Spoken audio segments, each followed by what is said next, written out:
Welcome, investigator. Evil is on the rise. Crime is escalating. Our mission is to eliminate the crime by exposing evil, examine why it manifests, and highlight the brave souls that confront it every day. Join us as we work together to bring justice to every victim. Welcome to All Things Crime. Here's your host, Jared Bradley. Hey everybody, welcome back to another episode of All Things Crime. I am beyond excited this morning. I have a special guest named Paul Hutchinson.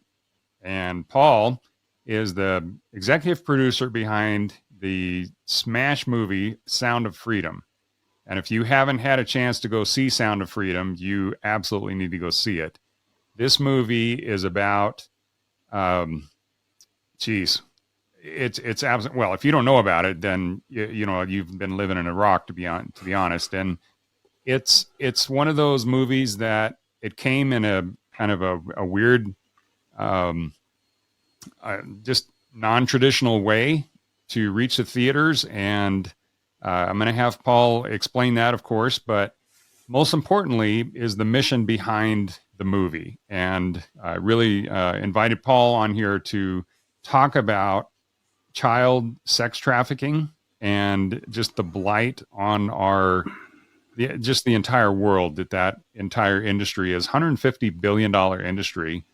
And it's just a sick practice and needs to stop. And I think Paul is one of the main guys that's going to help have that, make that happen. So Paul, welcome to the show. Thank you, Jared. And it's such a pleasure to have you on. Thank you. Excited to share with your audience. Yeah. Oh, it's, I've been reading up on you and, it's interesting. I've been on your website as well as, what is it? IMBD. That's the kind of the Hollywood website. And one of the first things, I love to know kind of who I'm dealing with and who I'm talking with. And I could tell a lot about you just based on the different descriptions from those two websites. And, other than, being knighted by the Knights of Templar, I think the rest of the accolades that IMBD gave you weren't near as important as what I think you had on your website. And I just want to give this to my audience. This is a quote on your website. And it says, "He who has a powerful, positive impact in the most lives wins." And, Paul, I think that says a lot about you. You are the type of guy that honestly the world needs. And I know you're probably not one to, really, dwell too much on accolades, but man, I just want to tell you right up front, we appreciate what you do, and God bless all of your efforts and everybody that you're working with. Thank you, Jared. Most important part of that sentence was everybody I'm working with. I will say this: in the Sound of Freedom movie, there are hundreds of unsung heroes, and many of these men and women are still today undercover. They don't need their faces known. They can't, because of the work that they're doing. Yet they were very much involved, not only in the Colombia rescue mission, but many of the other ones that were portrayed in that movie. And, of course you have to take a lot of different roles and put them all together in a few characters, but they're good people everywhere that are fighting this fight, that are rescuing the children, that are doing so from a place of the heart, a place of integrity, and doing it for the right reasons. And I respect those men and women. Yeah. So you have been on over 70 of these rescue missions, and Sound of Freedom obviously focuses just on the one there in Colombia. Where do we go with this? There's so many questions I have. So, well, I can tell you where it started with Sound of Freedom, and then you can ask some questions about some individual missions. The one in Cartagena, Colombia, was my first. That was 10 years ago, okay. Just under 10 years ago. And Jared, that galvanized my commitment to eradicate this problem. You can't unsee something that dark. At one point, I was sitting on a chair around this table with the traffickers and some of our operators, and the traffickers got up and went in the house where they were keeping the children, and you could hear some of the children crying. And about 10 minutes later, they came out and they had four virgins, scared to death, 3 little girls, 1 little boy. This little boy, they had given him cocaine because he was so scared it was going to hurt. I mean, what kind of monster thinks that that's attractive? And I was sitting on a chair, and they presented this little 11-year-old girl, the same one that in the movie that they were kind of focused on. They called her Princess. She actually was there at that island, at that rescue. And we just took a lot of different stories together and put them into the movie. But she was standing in front of me, scared to death, shaking, Jared. And there was, they had put makeup on her face, and you could tell that she had been crying because of the tears that had run her makeup. And she was looking at me with this fear in her eyes, like I was the guy who was there to defile her. And I was so glad it was us there and not some monster. And I took her little hands, looked in her eyes, and I asked her name. I said, "¿Cómo te llamas?" And she didn't answer. I'm sure it's because her real name wasn't Princess. She was trying to figure out what she should say. And I said, "Está bien." And I told the traffickers, look, we got to still negotiate, send her back in the house. But I made a commitment at that moment to myself, to God, to that child, that I would spend my life eradicating that problem. So I spent the next 10 years helping with that foundation and many others on many undercover operations, and led or played a key part in over 70. And we can go into depth on a bunch of them in 15 different countries, where the kids came from and how we took these guys down. But the moment that changed my life forever was seeing her eyes, making that commitment.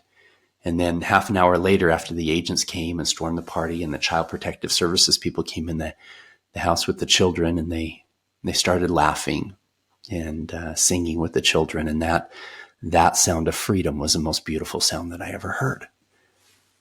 That's why we named the movie The Sound of Freedom. And I told him, I said, I've spent my whole life making rich people richer in, my investing world. And I want to make a difference. I want to help. What can I do? And if my skill sets, if my resources, if my whatever can help in fixing that problem, I'm all in. So that's where it all started for me. Wow. Geez, Paul, where do we go from there? In the movie, just for reference, in the movie, my character was Pablo. So I was still undercover, of course, when we filmed the movie. I didn't ever think that I would ever be public.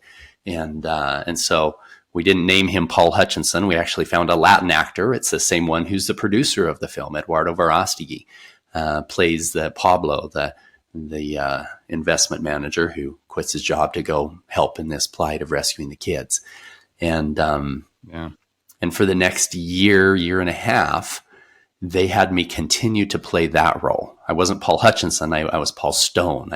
The problem was this: there was a lot of guys like Jeffrey Epstein, right? They're wealthy, they're well-spoken, they're connected, they're got big ass egos, and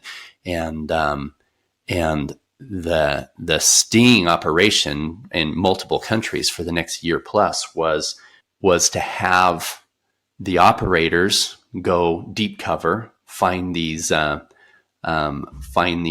traffickers, and then tell them, hey, we've got a wealthy boss that's interested in these horrible things and whatnot, and get them to bring all of their inventory and connect them with a bunch of other traffickers in the region to pull all the kids together for one sting opportunity where we could rescue them all. And that could only happen if, they had a rich playboy.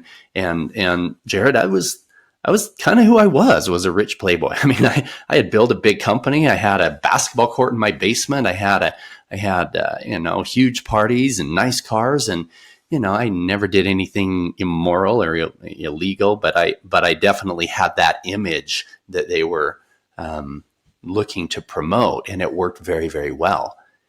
And so, but then after a year and a half of doing that, the foundation that I was helping provide services at the time, their board of directors decided that it was too dangerous for their teams to do the deep cover, to go in and, 2 a.m. in downtown Mexico City and find and connect with the traffickers. And I had gotten really good at this undercover stuff, and I had some other skills that made it somewhat safe in a dangerous place. And so I was asked to move into that new role where I wasn't the rich guy anymore.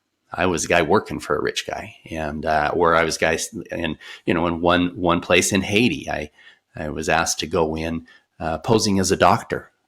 There was a little boy who was kidnapped in front of a church house.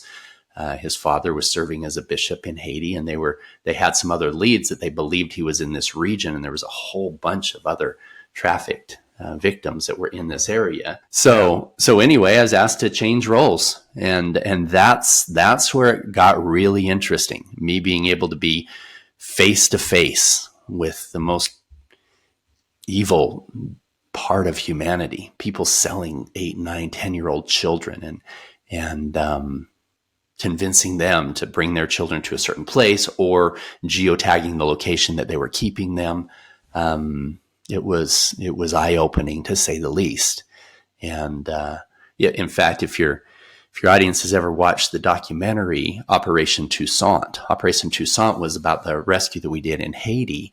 I had a friend that had a yacht that provided the yacht for this. We had some high-level influencers, celebrities that were there watching. I had been deep cover for months in cutting the head off the dragon, wanted to just take down trafficking. You don't see me in the movie. You do. My face is blurred and I'm laughing with the traffickers, but you don't have cameras when you're 2 a.m. in downtown Pétionville outside of Port-au-Prince, Haiti. And but at the end of that film, you see there's this little 14-year-old girl. Her face is blurred. She's holding a teddy bear, and she was taken when she was 7. Her parents were killed in the earthquake. Nobody knew she was alive. And this happens a lot in situations like earthquakes or wars like in Ukraine right now, where there's a lot of displacement and the traffickers will move in. So she was taken 7 years before, and she was sold for sex 10, 15, 20 times a day for 7 years. And we were the first people to find her. It was me and one of my operators. It was about 2 a.m, really dangerous area of town. We had worked our way up to what I call a level 3 trafficker. These are the ones who physically hold the children in captivity. The other ones are ones that are, creating the demand or whatnot. But at that point, you say, look, my boss will kill me and my whole family if I taste the candy before the party, but I have to verify you have it. So I'll give you $100 for each one or $20 for each one that I can see. And then they take you physically to where they're holding them. And there was this door. It was like 4 feet wide. It was about 7 feet tall, steel, rusted on the side. Dangerous area of town. It was a female trafficker. We called her Cho. She sticks a key in this door, opens it up, and there's this dirt hallway, dimly lit, got cobwebs, and there was multiple cell doors down the left-hand side. I'm talking no windows, no access other than these steel doors down this hallway. And she opens up one of these doors, and the first thing that I see is, it's not even a bed. It's a steel plank with held to the wall with a chain so that it could kind of be folded up, and a dirt floor, very small room, maybe 6 feet wide, if that, and 6 by 6 is all. And to the left of that was a concrete block. And this child was sitting on that concrete block, looks at me with this blank look in her eyes, like, this has happened for 7 years. I've given up. I wasn't there, but after we rescued her, I was told that she didn't speak for 2 weeks, and that the first words she said were, "I didn't think anybody would come." She had given up hope. 6.5 years before. And Jared, what makes me so mad is that every single man who walked through that door for 7 years was there to harm her. We were the first ones to walk through that door that didn't have that intention. Why would two guys from Utah be at 2 a.m. in Patienville outside of Port-au-Prince? Why? Because somebody has to stand up to this evil. And every one of these kids have stories very similar to that. Now she's in a healthy family, learning to dance, back to school. So anyway, I'll let you ask the questions. I just ramble sometimes. Thanks for joining us. Your attention today brings us one step closer to exposing and eliminating the evil that brings crime to our communities. Hit subscribe and share this episode. Together, we will bring justice to every victim.